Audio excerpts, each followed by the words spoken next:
కరీంనగర్ వేమ్లవాడ వేదికగా ముఖ్యమంత్రి రేవంత్ రెడ్డి చేసినటువంటి వ్యాఖ్యలను తీవ్రంగా ఖండిస్తూ ఉన్నారు బీఆర్ఎస్ పార్టీ నాయకులు. మనతో పాటుగా మాట్లాడడానికి ఎక్స్ మినిస్టర్ ప్రస్తుత కరీంనగర్ ఎమ్మెల్యే గంగుల కమలాకర్ ఉన్నారు. సార్, ఏంటి వేమ్లవాడ సాక్షిగా కీలకమైనటువంటి కామెంట్ చేయడం జరిగింది మీ పార్టీ నాయకుడిని ఉద్దేశించి? మేము ఎవరైనా కానీ ఏ పార్టీ వాళ్ళైనా కానీ ముఖ్యమంత్రి గారు జిల్లాకు వస్తుంటే చాలా ఆశపడతాం. నిధులు ఇస్తాడని, పెండింగ్ ప్రాజెక్ట్ కంప్లీట్ చేస్తాడని చెప్పి ఆశపడతాం జనరల్గా, ఎమ్మెల్యేగా తినడంగా. కానీ ఈరోజు రేవంత్ రెడ్డి గారు వచ్చి ఏ ఒక్కటి పెండింగ్ పనులు చేస్తే కంప్లీట్ అవుతాను అనలేదు. కేసీఆర్గా తలపెట్టి అన్ని కూడా కంప్లీట్ అవుతాను ఇక్కడ మాట్లాడలేదు. రాగానే మళ్ళీ గదే తొక్కుతాం, ఆనవాళ్ళు చెరిపేస్తాం. ఇది కాదు కదా మేము కోరుకుంది. ఆనవాళ్ళు ఎలా చెరిపేస్తావు? ఈరోజు తెలంగాణ ఉద్యమం స్టార్ట్ చేసింది కరీంనగర్ జిల్లాలో. రైతు బంధు కార్యక్రమం స్టార్ట్ చేసిన కరీంనగర్ జిల్లా నుంచి. కేసీఆర్ వచ్చుడో తెలంగాణ వచ్చుడో స్టార్ట్ చేసింది కరీంనగర్ జిల్లా నుంచి. ఈరోజు ఏదన్నా చాక్పీస్తో రాసిన రాతలు కాదు కదా కేసీఆర్ పేరు. తెల్ల పేపర్ నల్ల కాగితంతో రాసినది కాదు కదా కేసీఆర్ పేరు జరపడానికి. ఈరోజు గుండెలలో, ప్రజల గుండెల్లో చిరస్థాయిగా నిలిచిపోయిన వ్యక్తి. ఆయన ఆనవాళ్ళు లేకుండా చేయడం అనేది రేవంత్ రెడ్డి కాదు, రాబోయే ఏ కాంగ్రెస్లో చేతులు లేదు కూడా. ప్రజల గుండెల్లో నిలిచిపోయింది కాబట్టి మేము ఒకటే కొడుతున్నాం రేవంత్ రెడ్డి గారిని. ఈరోజు కరీంనగర్ 12 నెలలే, 11.5 నెలలైంది. మానే రివర్స్మెంట్ ఆగిపోయింది, కరీంనగర్ డెవలప్మెంట్ ఆగిపోయింది, సిస్టాబ్లిష్మెంట్ ఆగిపోయినాయి. మరి వేల కోట్ల రూపాయలు శాంక్షన్ చేసిన కదా, కరీంనగర్ ఎందుకోసం ఆగిపోయింది? దాని మీద కాన్సన్ట్రేట్ చేయండి మీరు. కరీంనగర్ ఒక రూపురేఖలు మార్చిన కేసీఆర్ గారు అద్భుతంగా ఇన్ఫ్రాస్ట్రక్చర్ డెవలప్ చేసినారు. ఆనవాళ్ళు చెరిపిస్తావా? మానే రివర్స్మెంట్ స్టార్ట్ చేసిన కేబుల్ బ్రిడ్జ్ కట్టి ఆనవాళ్ళు చెరిపిస్తావా? తెరిపే పరిస్థితి లేదు కదా. అందుకే ఆ మాటలు బంద్ చేయండి. తొక్కుడు గిక్కుడు అవి కోరుకుంటున్నారు ప్రజలు. డెవలప్మెంట్ కంటిన్యూ అని కోరుకుంటున్నారు. అది వేమ్లవాడకు భారీగా అక్కడ నిధులు ఇవ్వడం జరిగింది. వేమ్లవాడకు నిధులు ఇచ్చేటువంటి విషయంలో ఎట్లా చూస్తారు మీరు? 6,000 కోట్లు వరంగల్ అన్నాడు, నిధులు వస్తాయో మభ్య పెట్టినట్టే. ఈరోజు కేసీఆర్ గారు వేమవాడకు గొప్పగా 100 కోట్లతో స్టార్ట్ చేసినావు. We have started.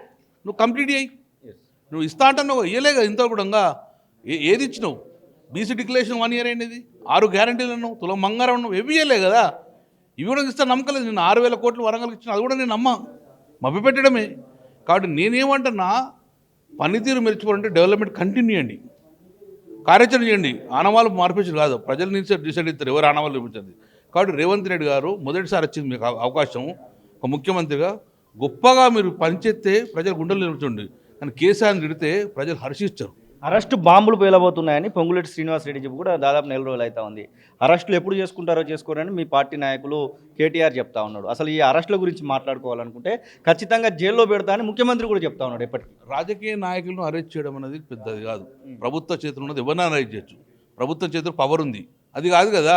ఎంత కోర్టులు న్యాయస్థానాలు ఉన్నాయి కదా, ఎందుకు అరెస్ట్ చేస్తున్నారని చెప్పేది. అరెస్ట్ ప్రభుత్వం ఒక చిటికల ఆర్డర్ ఇస్తే అరెస్ట్ చేస్తారు రాజకీయ నాయకులు అందడంగా. అరెస్ట్ కానీ రాజకీయ నాయకులు ఎవరు లేరు. గొప్ప గొప్ప నాయకులను అరెస్ట్ చేసిండ్రు. మోదీని అరెస్ట్ చేసి, అమిత్ షాని అరెస్ట్ చేస్తే గొప్ప గొప్ప నాయకులు లేరు. కాబట్టి అరెస్ట్ చేస్తే భయపడు. ప్రజల కోసం అరెస్ట్ చేస్తే ఎంతకైనా మేము దూరం, ఎన్ని రోజులు జైలు పెట్టినా పర్లేదు. అది కాదు ప్రజలు కోరుకునేది. ప్రజలు కోరుకున్నది డెవలప్మెంట్ చేయమని కోరుకుంటూ, ఆ డెవలప్మెంట్ కోసం మేము గుర్తు చేస్తున్నాం. బీఆర్ఎస్ పార్టీ నుంచి ఇంకా ఎమ్మెల్యేలు రాబోతున్నారు అంటున్నారు. పీసీసీ అధ్యక్షుడు మహేష్ కుమార్ గౌడ్ ఇప్పటికే 10 మంది వచ్చారు, ఇంకా 10-12 మంది లైన్లో ఉన్నారంటున్నారు. మిమ్మల్ని ఏమన్నా అడుగుతున్నారా? పార్టీలోకి వెల్కమింగ్ అని ఏమన్నా చేస్తున్నారా కాంగ్రెస్ పార్టీ నుంచి? పోయిన 10 మంది ఎమ్మెల్యేలు, మా టీఆర్ఎస్ పంచి పోయిన 10 మంది ఎమ్మెల్యే ఏం చేస్తున్నారు చూసుకొని ఇంట్లో కూర్చొని బయటకు వెళ్తలేరు. ప్రజల మధ్యకి వెళ్తున్నా లేరు కదా, ధైర్యం లేదు కదా. ప్రజల మధ్యకి వెళ్ళే ధైర్యం లేదు కదా. కాంగ్రెస్ పార్టీ పోతే ఏం చేయాలి? 1000 కోట్లు తీసుకొని డెవలప్ చేయాలి. కాంగ్రెస్ పార్టీ చేరి ఇంట్లో కూర్చుంటే కాదు కదా, వాళ్ళకే ముఖం లేదు, వీళ్ళు పోయి ఇంకేం చేస్తారు. కాబట్టి నేను పార్టీలు మారినంత మాత్రం అభివృద్ధి చేసిన డెఫినెట్గా టీఆర్ఎస్ పార్టీ ఎమ్మెల్యే టీఆర్ఎస్ పార్టీలో ఉంటారు. డిసెంబర్ 9 నుంచి అసెంబ్లీ సమావేశాలు పెట్టబోతా ఉన్నారు, శీతాకాల సమావేశాలు. ఆ సమావేశాలలో ప్రధాన ఎజెండా ఏముండబోతుంది బీఆర్ఎస్ పార్టీ? ఒకటి 6 గ్యారంటీలు. మీరు ఏదైతే హామీ ఇచ్చి అధికారంకి వచ్చారో దాన్ని మేము హామీలు నెరవేర్చమని చెప్తున్నాం. అది ఒక్కటే మా డిమాండ్. కళ్యాణ లక్ష్మికి ఇస్తా అన్నావు, 2000 మీరు ఏదైతే హామీలు ఇచ్చారో ప్రధానంగా మేము చేసేది BC declaration, common BC declaration, దాని మీద అసెంబ్లీ నడిపిస్తాం ఈసారి. అసలైన తొలి వెలుగు. ఫాలో వాట్సాప్ @తొలి వెలుగు అఫీషియల్.